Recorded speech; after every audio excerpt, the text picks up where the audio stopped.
The small town of Millfield had always been a peaceful place. The kind of town where everyone knew everyone else's name, and where the worst crime was usually just a stolen bike. But that all changed when Steve moved to town. Steve was a strange man, with wild hair and an unkempt beard. He rarely left his small, run-down house, and when he did, it was only to buy supplies at the local hardware store. People in the town whispered about him, and some even went so far as to call him a hermit. But no one could have imagined the horrors that Steve was capable of.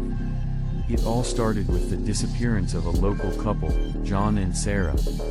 They had been out on a romantic picnic in the woods when they vanished without a trace.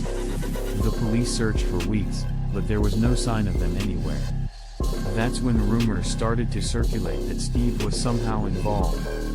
At first, people didn't take the rumors seriously.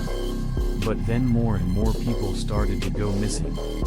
It was always couples or groups of friends, and they were always last seen near Steve's house. The police were stumped, and the town was gripped with fear. One night, a group of teenagers decided to investigate. They crept up to Steve's house, trying to get a glimpse inside. What they saw will haunt them for the rest of their lives. Steve was standing over a bloody, dismembered body, holding a rusty axe. He was covered in blood, his face twisted in a maniacal grin. The teenagers ran for their lives, but Steve was hot on their heels. It wasn't long before the entire town knew what Steve was capable of.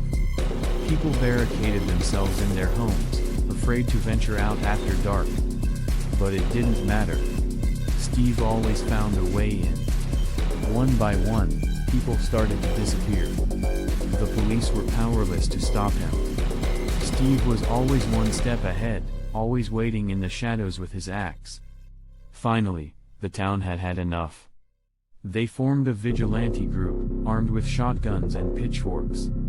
They stormed Steve's house, ready to take him down. But when they got inside, all they found was an empty house and a message scrawled on the wall in blood.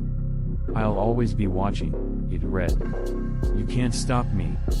Years have passed since then, and the town of Millfield has never been the same.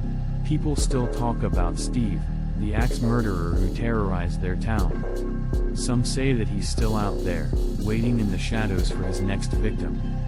Others believe that he's long gone, but his legacy lives on. No one knows for sure, and no one wants to find out.